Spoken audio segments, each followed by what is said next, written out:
जब तपेदिक मानव शरीर में प्रवेश करता है तो वह तुरंत विकसित नहीं होता। यह एक सूक्ष्म जीव है जिसकी वृद्धि काफी धीमी होती है।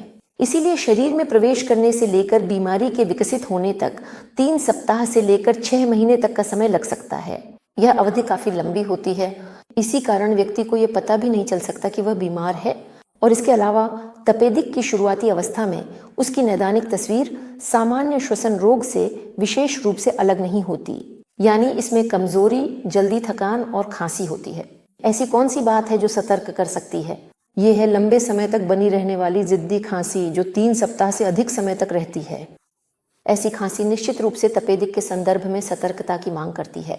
और साथ ही शरीर का तापमान जो सब फेब्राइल स्तरों पर बना रहता है, यानी यह 37.5 37.6 डिग्री तक रहता है और वह भी काफी लंबे समय तक। एक और विशिष्ट लक्षण है रात में पसीना आना, यानी मुख्य रूप से रात के समय अत्यधिक पसीना आना।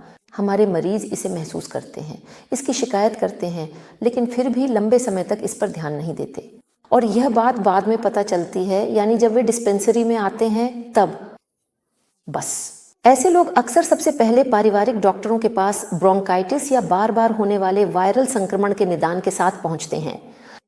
अगर यह बच्चे हैं तो कभी कभी बच्चे असामान्य व्यवहार करने लगते हैं। उनमें थकान बढ़ जाती है, सामान्य शारीरिक गतिविधि में कमी आ जाती है और वह बच्चा जो पहले सक्रिय था, खेलकूद की कक्षाओं में जाता था, नृत्य करता था, वह अचानक बिना किसी वजह के इन सब चीज़ों से मना करने लगता है। ये सिर दर्द की शिकायतें हो सकती हैं या बच्चों में ध्यान भटकने की समस्या हो सकती है, यानी लक्षण काफ़ी हद तक असामान्य होते हैं जिससे इस निदान पर काफ़ी समय तक संदेह नहीं हो पाता।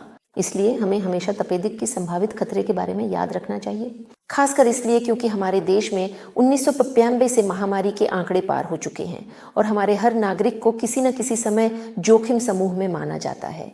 और यह याद रखना ज़रूरी है कि अगर कोई चेतावनी संकेत हैं, लंबे समय तक खांसी, बुखार, अत्यधिक थकान, तो तपेदिक की जांच करवाना समझदारी होगी, भले ही हाल फिलहाल कोई खास परेशानी न हो, बस ऐसे ही असामान्य लक्षणों के अलावा। बस। और फेफड़ों के अलावा होने वाला तपेदिक, जैसे कि हड्डियों, जोड़ों का, अक्सर फेफड़ों के मुकाबले ज़्यादा स्पष्ट लक्षणों के साथ सामने आता है और मूल रूप से इन प्रकारों की जांच में ज़्यादा कठिनाई नहीं होती। ऐसे लोग संबंधित विशेषज्ञों के पास पहुंचते हैं, जैसे कि ट्रॉमा विशेषज्ञ, स्त्री रोग विशेषज्ञ, नेत्र रोग विशेषज्ञ। और जांच के दौरान, यानी बिल्कुल पहली प्रारंभिक जांच में ही यह निदान बहुत जल्दी लगाया जा सकता है। बस। यह फेफड़ों के तपेदिक से बिल्कुल अलग है जो हमारे देश में सबसे अधिक और व्यापक रूप से पाया जाता है।